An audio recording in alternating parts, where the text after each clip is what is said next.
Good day everyone, I am Jenemy Bustamante. We will be discussing the chapter 6 in students with learning disabilities. So the topic that I will be discussing or I will be reporting will be the vignette about a teenager with learning disabilities. So Peter is typical, healthy, good-looking, middle-class 14-year-old boy who studied in a private school. Unlike his classmate in kindergarten 8 years ago, Peter is still in 3rd grade. So according to the result of mental ability test, his IQ score is within the average. But he failed the school subjects too consistently. He did most poorly in language, reading, and mathematics. So the teachers complained about his inability to pay attention and to concentrate on the lessons. And also, he also tended to disrupt the classes with his impulsive and hyperactive behavior, which got him into fight with her classmate and with also to the teachers and to the school administrators. So Peter spent last 5 years in 5 different schools. Through psychodiagnostic examination showed that Peter has learning disabilities. He was suffering from a condition called attention deficit and hyperactivity disorder or ADHD. So the basic concept on learning and mental ability in learning disabilities.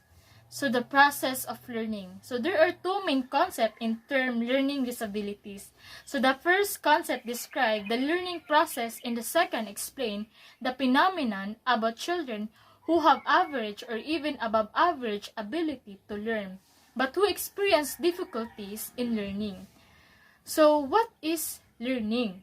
So learning is the process by which experience and practice result in a stable change in the learner's behavior.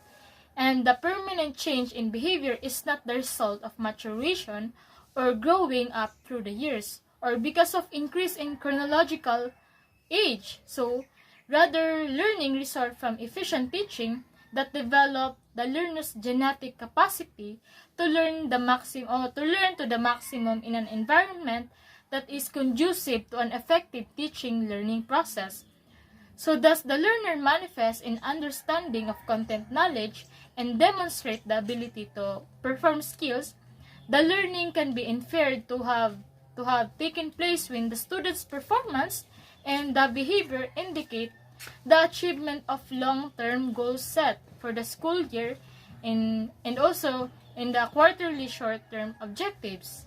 So what are the stages of learning? So learning is not a simple process of moving from a state of not knowing to in a state of knowing content or skills.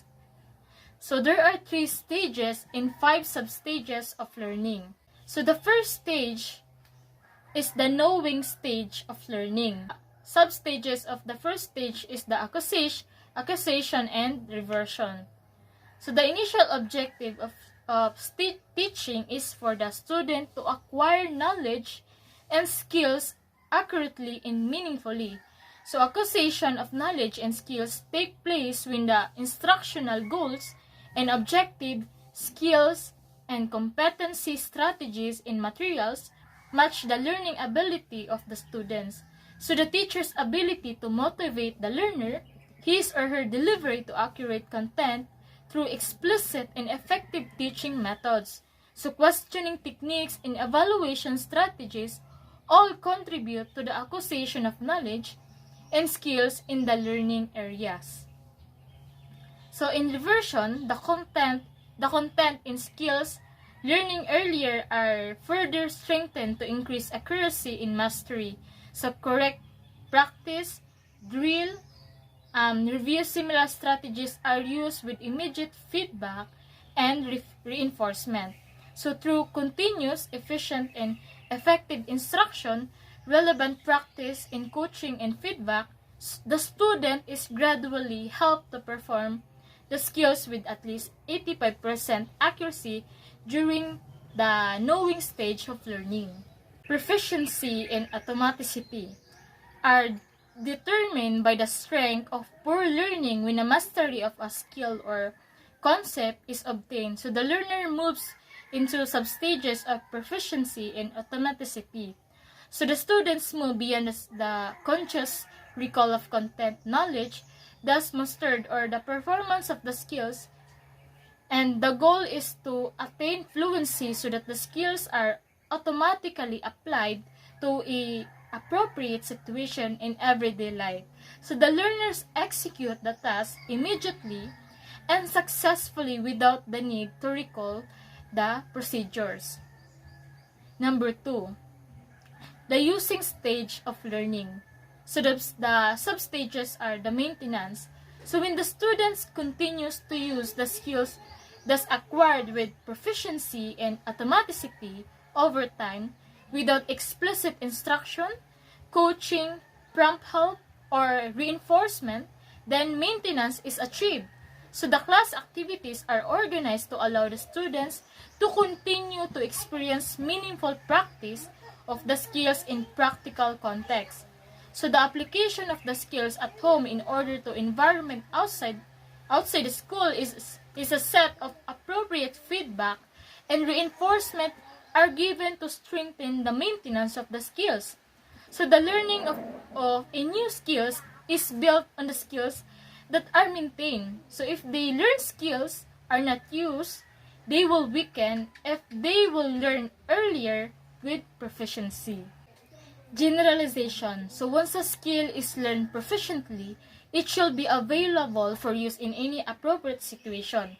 So the goals of generalization are for the learner to recognize a new or different stimulus as prompt to apply the learned skills into use of acquired skills in various situations, behaviors, setting, and time. So the ability to apply generalization is a major indicator of learning. Number 3, the inventing stage of learning. So the substages are the adaptation.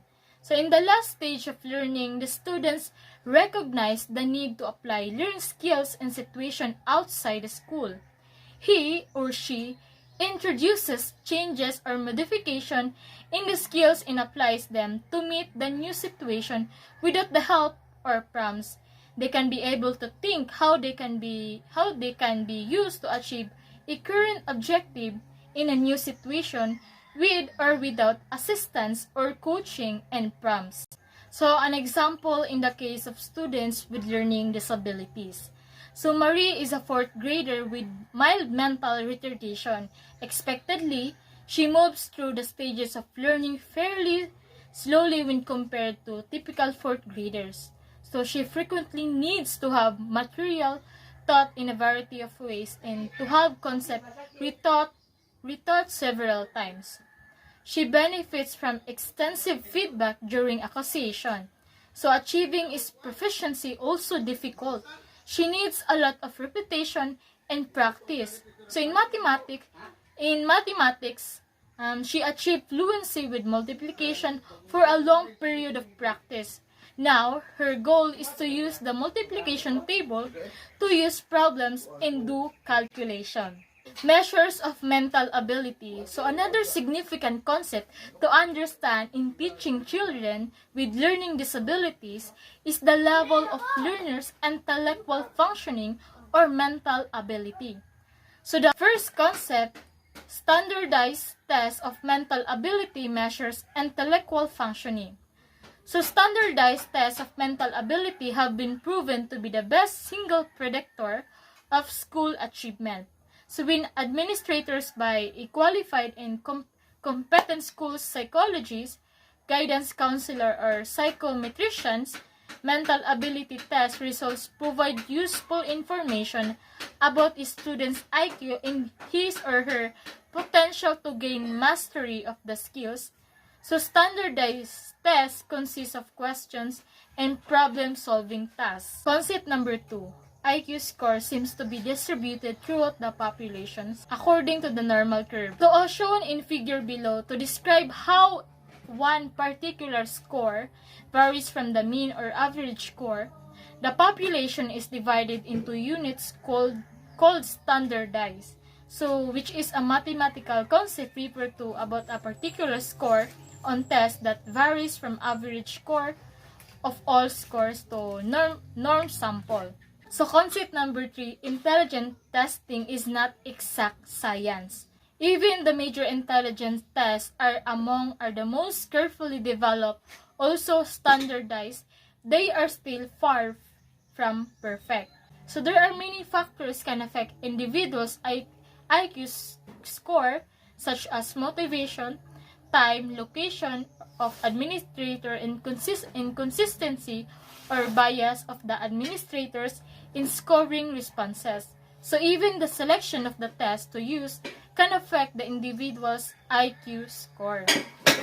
Concept number 4. So there are children whose IQ scores fall within the average as well as the above average areas of the normal curve who experience learning difficulties.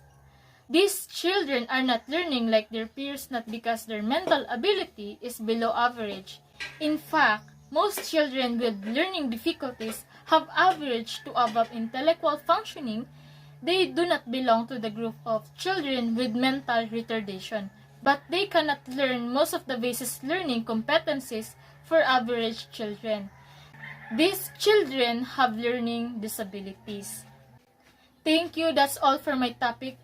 So the continuation will be discussed by Miss Mylene Bindigo.